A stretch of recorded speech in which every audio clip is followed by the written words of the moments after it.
No, no, no, no. God. Oh my God. Why? That looks terrible.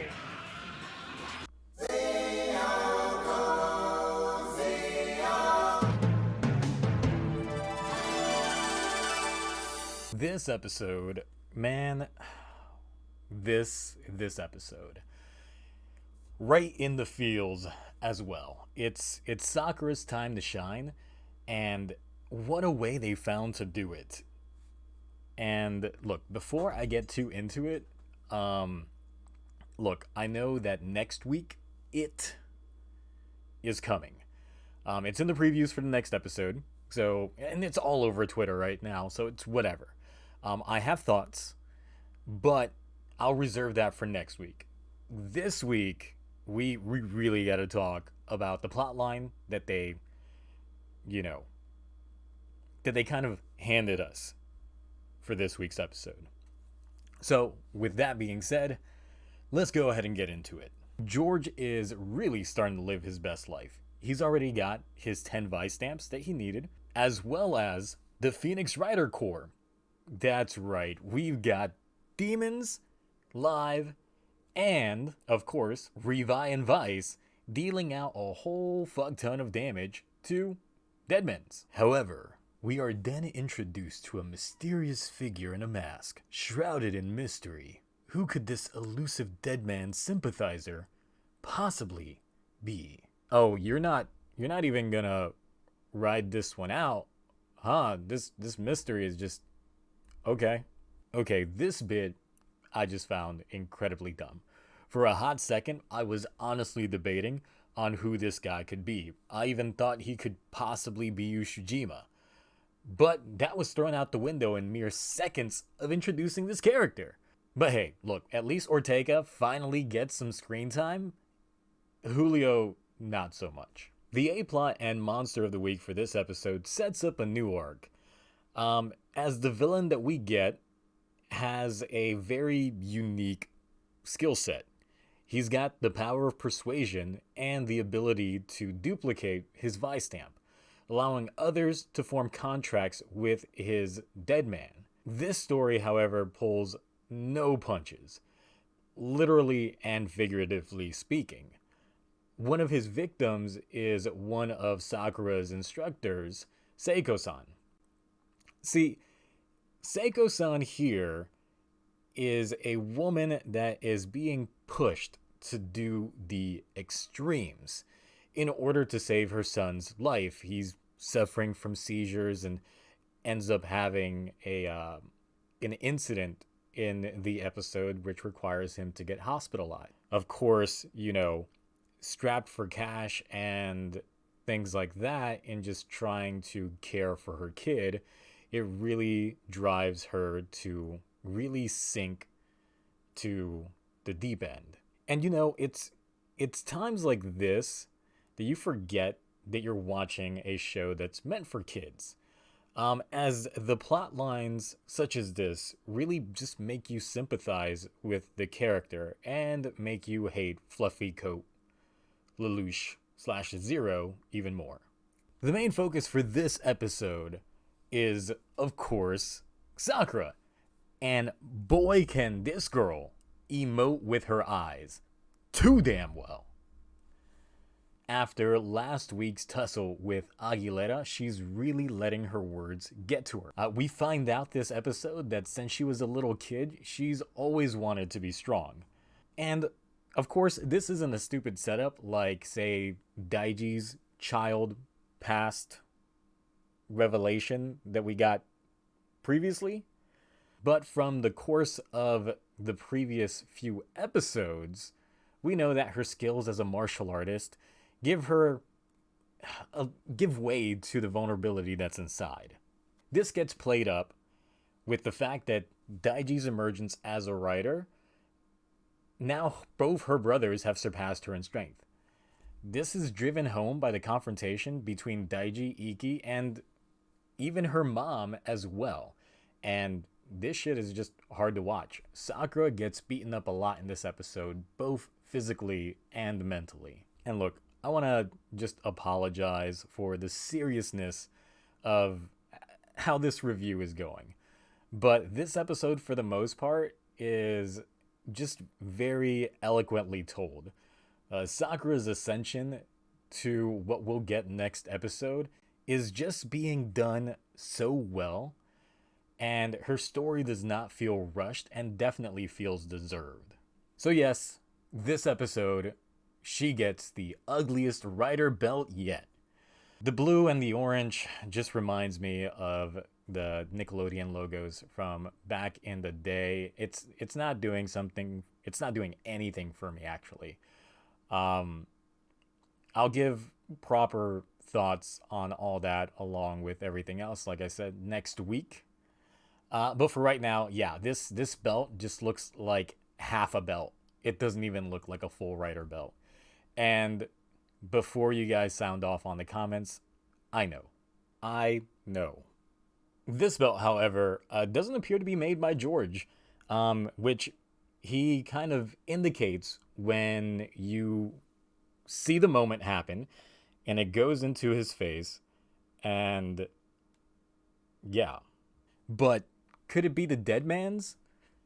Maybe not. I mean, could you imagine those elaborately dressed mofos just showing up to the post office like, gracias? Then again, they could have just left it in the door. They did say it was without a sender. The Ushijima family was the other bet, and we actually do get more of them this episode. Though the dynamic just keeps getting creepier. Wait. Why does their house just look completely empty? Like no one actually lives there. That's weird. That's creepy as fuck.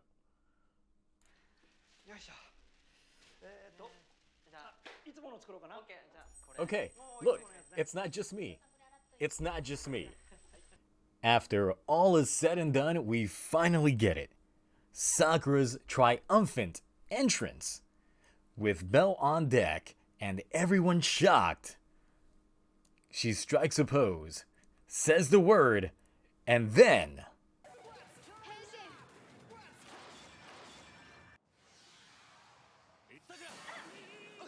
she fizzed it. She fucking fizzed it.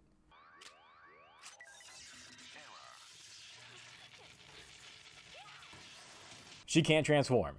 And likely it's because her demon hasn't manifested yet, which we actually do get an indication to in the episode. And of course, this moment of weakness ends up leading to Iki taking the blow. And that's how we end the episode. With more emotion eyes. That girl can eye act.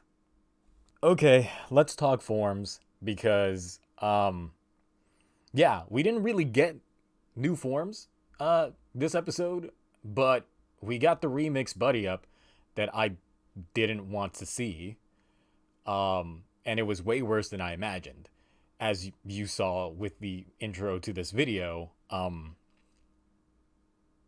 Why you gotta do my mans like that? Also, we got a new Vice stamp kind of showcased off. We got the Condor Vice stamp. Wait a minute. Also, the more I see live, the less I like it. We had a lot of day shots in this episode, and for me, the yellow and white are just not doing it for me. Look, they should have just given this man the full drip and make the yellow gold.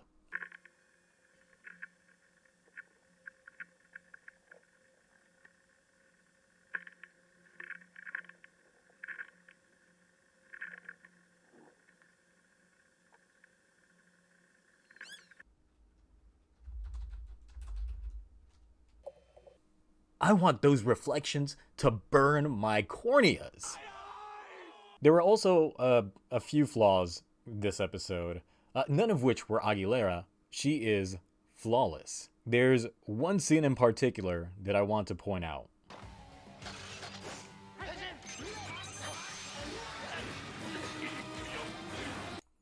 Hold up. Hold up.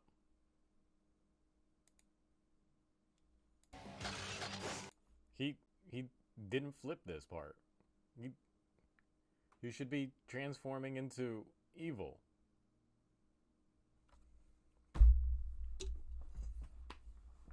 Yeah, completely took me out of the moment.